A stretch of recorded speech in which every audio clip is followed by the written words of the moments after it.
Have you ever wondered why the people you trust most seem to hurt you the deepest?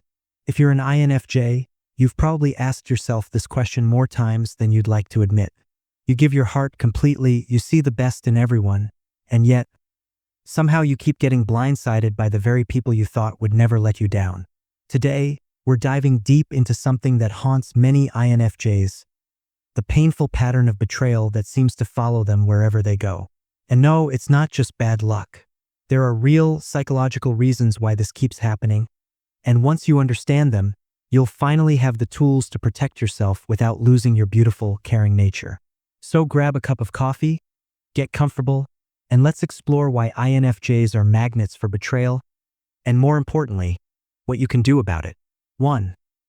The INFJ's greatest weakness: seeing people's potential instead of reality. Let's start with the elephant in the room. INFJs have this incredible gift and curse of seeing people's potential. You don't just see who someone is right now, you see who they could become. You see their hidden depths, their unexpressed kindness, their buried talents. But here's the thing: potential isn't reality. When you fall in love with someone's potential, you're essentially falling in love with a version of them that might never exist. You're investing in a future that may never come to pass. Think about it. How many times have you stuck around in a relationship, romantic or otherwise, because you could see how amazing this person could be if they just worked on themselves? How many times have you made excuses for someone's behavior because you knew they had good intentions deep down? This tendency to see the best in people is beautiful, but it also makes you vulnerable. While you're busy loving someone's potential, they're showing you their reality through their actions. And when there's a gap between the two, you're setting yourself up for disappointment. The people closest to you learn this about you quickly. They realize that you'll forgive their mistakes because you believe in their capacity to change. Some people genuinely appreciate this and work to become better. But others, they exploit it. They use your faith in them as a free pass to treat you poorly, knowing you'll always give them another chance. 2. The door slam myth: why INFJs actually stay too long. Everyone talks about the famous INFJ door slam, that moment when an INFJ cuts someone out of their life completely. But what people don't talk about is how long it takes to get there. The door slam isn't evidence that INFJs give up easily. It's proof that they stay far too long. Before an INFJ reaches the door slam stage, they've usually endured months or even years of mistreatment.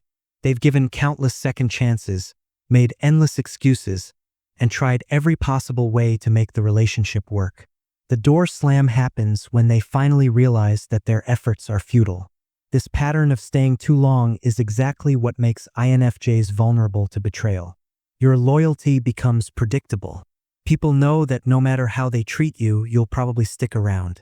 You'll probably find a way to understand their behavior, to justify it, to hope they'll change. And here's what's really painful: the people who betray you often count on this loyalty. They know you won't leave at the first sign of trouble. They know you'll give them the benefit of the doubt. They know you'll prioritize the relationship over your own well-being. This isn't your fault. Your loyalty is a beautiful trait. But in a world where not everyone has good intentions, it can also be a liability. The key is learning to recognize when someone is taking advantage of your loyalty versus when they're genuinely trying to do better. 3. The empath's curse: feeling everyone's pain but your own. INFJs are natural empaths. You feel other people's emotions as if they were your own. You can sense when someone's hurting, when they're scared, when they're angry.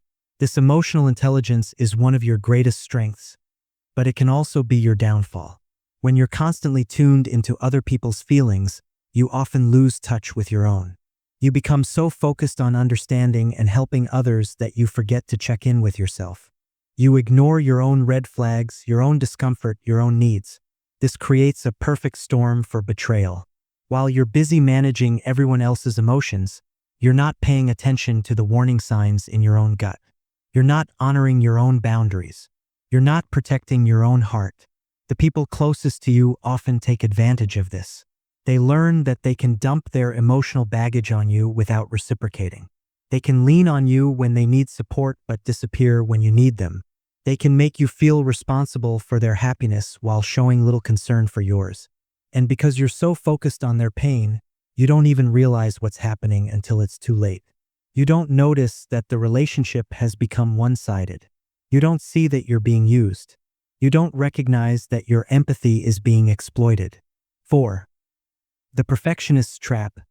Taking responsibility for everything. INFJs tend to be perfectionists, especially when it comes to relationships. You want harmony. You want everyone to be happy. You want things to work out perfectly. And when they don't, you automatically assume it's your fault. This tendency to take responsibility for everything makes you an easy target for manipulation. When someone treats you poorly, instead of recognizing their bad behavior, you start questioning yourself. What did I do wrong? How could I have prevented this? Maybe if I try harder, things will get better. The people who betray you often encourage this self-blame. They deflect responsibility for their actions by making you feel like you're the problem. They say things like, "You're too sensitive," or "You always overreact," or "I wouldn't have done that if you hadn't made me angry." And because you're already inclined to blame yourself, you believe them.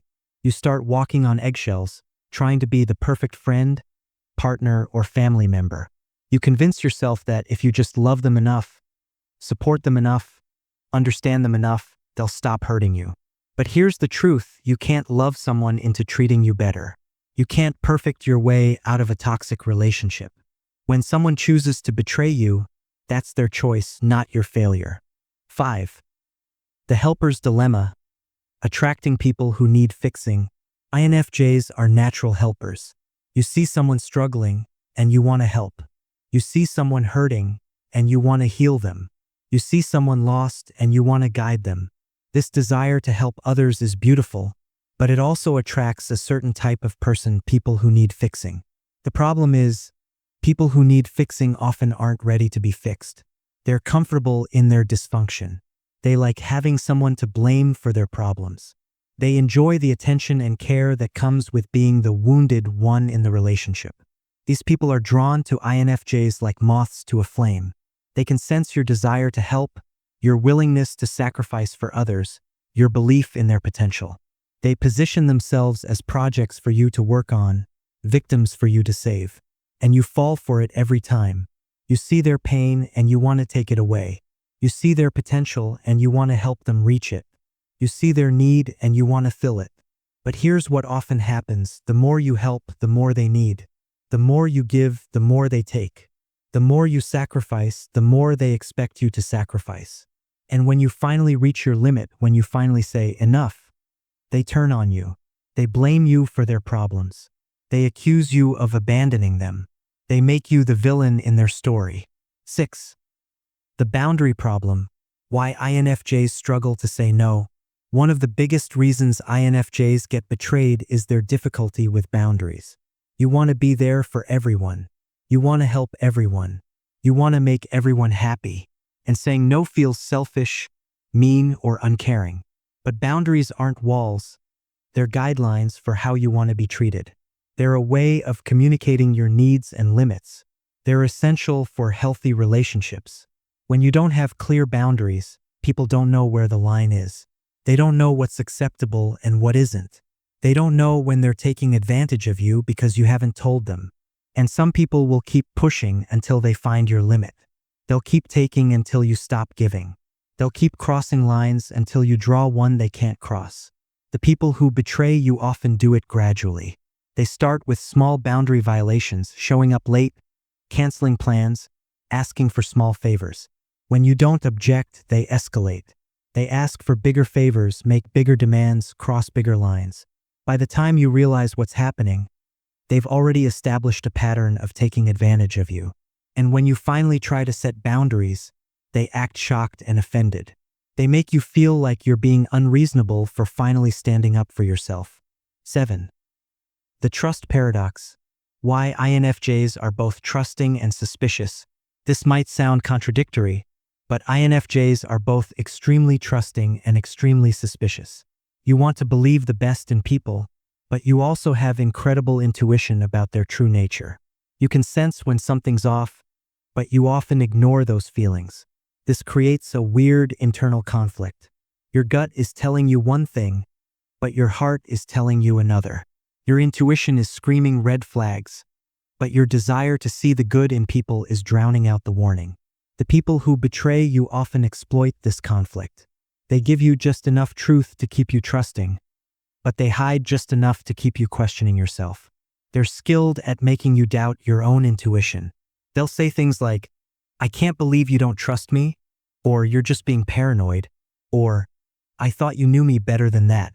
They make you feel bad for having doubts, for questioning their motives, for protecting yourself. And because you want to be fair, because you want to give people the benefit of the doubt, you ignore your instincts. You convince yourself that you're being too suspicious, too paranoid, too guarded. You lower your defenses at exactly the moment when you should be raising them. 8.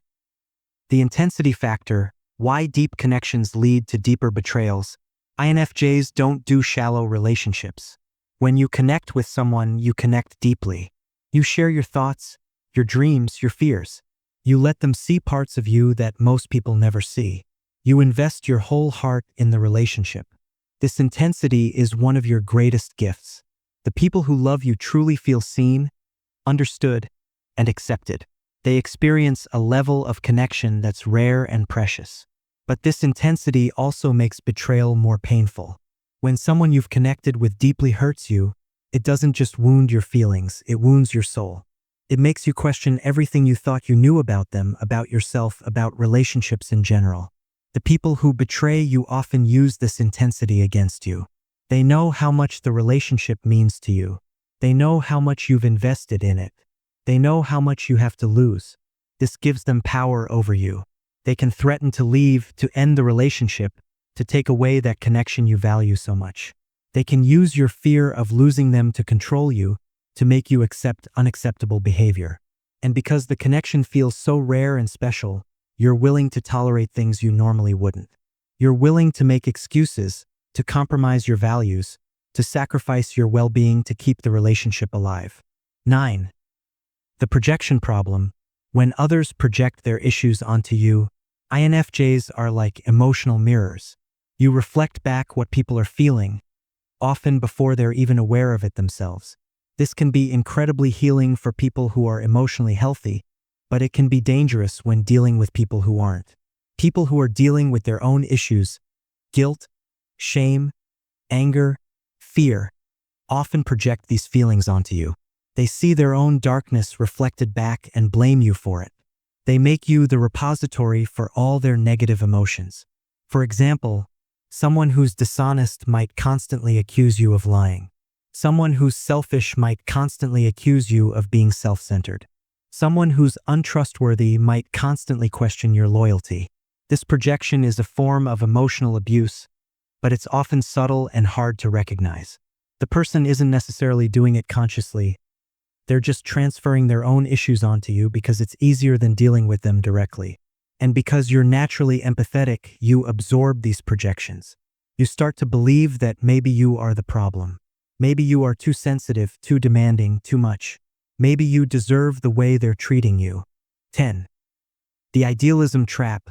When hope becomes harmful, INFJs are idealists. You believe in the possibility of growth, change, and redemption. You believe that people can become better versions of themselves. You believe that love can conquer all. This idealism is beautiful, but it can also be dangerous. It can keep you in situations that are harmful to you. It can make you ignore red flags, dismiss warning signs, and stay in relationships that aren't healthy. The people who betray you often exploit this idealism. They know that you'll always believe they can change. They know that you'll always hope for the best. They know that you'll always give them another chance. They become experts at giving you just enough hope to keep you around. They'll apologize beautifully, make grand promises, show small improvements. They'll convince you that this time is different, that they've really changed, that things will be better. But real change takes time, consistency, and genuine effort. The people who betray you often aren't willing to put in that work. They're content to keep you hoping, keep you waiting, keep you believing while they continue to treat you poorly. 11. The loyalty paradox. Why your greatest strength becomes your greatest weakness. Loyalty is one of the most beautiful qualities an INFJ possesses. When you care about someone, you care completely. You're there through thick and thin, through good times and bad. You don't abandon people when things get difficult. But in a world where not everyone operates from the same moral code, loyalty can become a liability. The people who betray you often don't share your values. They don't understand loyalty the way you do. They see it as weakness rather than strength. They take advantage of your loyalty in ways that loyal people never would. They know you won't leave, so they stop trying to earn your presence. They know you'll forgive, so they stop trying to avoid hurting you. They know you'll understand, so they stop trying to explain their behavior. Your loyalty becomes enabling. Instead of inspiring them to be better, it enables them to be worse. Instead of bringing out their best, it brings out their worst. Instead of creating a healthy relationship, it creates a toxic one. 12. The empathy exhaustion. When caring too much becomes harmful, INFJs have enormous capacity for empathy, but that capacity isn't unlimited. When you're constantly absorbing other people's emotions, constantly trying to understand their perspectives, constantly making excuses for their behavior, you become exhausted. This empathy exhaustion makes you vulnerable to betrayal. When you're emotionally drained, you don't have the energy to maintain your boundaries. You don't have the strength to stand up for yourself. You don't have the clarity to see situations objectively. The people who betray you often contribute to this exhaustion. They're emotional vampires who drain your energy without giving anything back. They dump their problems on you, expect you to solve them, and then disappear when you need support. They create crisis after crisis, drama after drama, problem after problem. They keep you so busy managing their emotions that you don't have time to process your own. They keep you so focused on their needs that you forget about your own. And when you finally reach your breaking point, when you finally say you can't take anymore, they make you feel guilty for it. They act like you're abandoning them, like you're being selfish, like you're the one with the problem. 13. The people-pleasing trap. Why INFJs lose themselves in relationships. INFJs want harmony. You want people to be happy. You want to avoid conflict. This desire for peace often leads to people-pleasing behavior, where you sacrifice your own needs and desires to keep others happy. But people-pleasing isn't actually kindness. It's often a form of self-betrayal. When you constantly put others' needs before your own, you lose touch with who you are. You become what other people want you to be instead of who you actually are. The people who betray you often encourage this people-pleasing behavior. They like having someone who will always accommodate them, always agree with them, always put their needs first. They don't want you to be yourself. They want you to be their ideal version of you.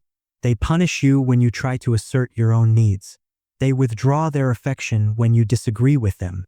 They make you feel guilty when you prioritize yourself. They train you to believe that your worth depends on how much you can do for them. And because you want to be loved and accepted, you comply. You shrink yourself to fit their expectations. You silence your own voice to avoid conflict. You lose yourself in the process of trying to keep them happy. 14. The rescue fantasy. Why INFJs are drawn to broken people. INFJs have a rescue fantasy. You believe that your love, understanding, and support can heal anyone. You're drawn to people who are struggling, who are broken, who need help. You want to be the one who saves them. This rescue fantasy is rooted in good intentions, but it often leads to unhealthy relationships. You end up with people who aren't capable of reciprocating your love, who aren't willing to do the work to heal, who aren't ready for the kind of relationship you want. The people who betray you often position themselves as needing rescue. They tell you about their difficult past, their current struggles, their need for understanding. They make you feel special for seeing their potential, for believing in them when no one else does. But here's the reality: you can't save anyone. People have to save themselves. You can offer support, encouragement, and love, but you can't do the work for them. You can't love them into being healthy. You can't understand them into being kind. When you try to rescue someone, you often end up enabling their dysfunction instead of helping them overcome it. You become their crutch rather than their catalyst for change. You become part of the problem rather than part of the solution. 15. Breaking the cycle. how to protect yourself without losing your heart. So how do you break this cycle? How do you protect yourself from betrayal without becoming cold, cynical, or closed off? How do you maintain your beautiful, caring nature while still honoring your own needs? The answer isn't to stop caring, it's to start caring about yourself too. It's to recognize that your needs matter, that your feelings are valid, that your well-being is important. It's to understand that you can't pour from an empty cup. Start by learning to recognize red flags. Trust your intuition when something feels off. Don't dismiss your gut feelings as paranoia or overthinking. Your instincts are usually right, even when you don't want them to be. Set clear boundaries and stick to them. Decide what you will and won't tolerate in relationships. Communicate these boundaries clearly and consistently, and be prepared to enforce them, even when it's difficult. Stop trying to fix people. You can support them, encourage them, and love them, but you can't do their work for them. Focus on your own growth and healing instead of trying to heal others. Learn to say no. You don't have to help everyone. You don't have to be available to everyone. You don't have to sacrifice your own needs to meet others' needs. Saying no doesn't make you selfish, it makes you healthy. Pay attention to reciprocity in relationships. Healthy relationships involve give and take from both sides. If you're always giving and never receiving, that's not a relationship. That's a transaction. Conclusion: being an INFJ is both a gift and a challenge. Your capacity for love, understanding, and empathy is extraordinary, but it can also make you vulnerable to people who don't have your best interests at heart. The betrayals you've experienced aren't your fault, but they are your responsibility to heal from. You can't change what happened, but you can change how you respond to it. You can learn from it, grow from it, and use it to build healthier relationships in the future. Remember that protecting yourself doesn't mean closing your heart. It means being selective about who you give your heart to. It means choosing people who are worthy of your love, who appreciate your gifts, who treat you with the respect and kindness you deserve. Your sensitivity is not a weakness, it's your superpower. Your empathy is not a flaw, it's your strength. Your loyalty is not a liability, it's your beauty. Don't let the people who've betrayed you convince you otherwise. The right people will cherish these qualities in you. They'll protect your heart instead of breaking it. They'll lift you up instead of tearing you down. They'll add to your life instead of draining from it. You deserve relationships that honor your depth, appreciate your gifts, and reciprocate your love. You deserve people who see your worth, who value your presence, who treat you with kindness and respect. Don't settle for less. Don't accept betrayal as inevitable. Don't believe that being an INFJ means you're doomed to be hurt by the people you love. Instead, use your experiences to become wiser, stronger, and more discerning. Use your pain to develop compassion, not just for others, but for yourself. Use your journey to help other INFJs who are struggling with similar challenges. You have so much to offer the world.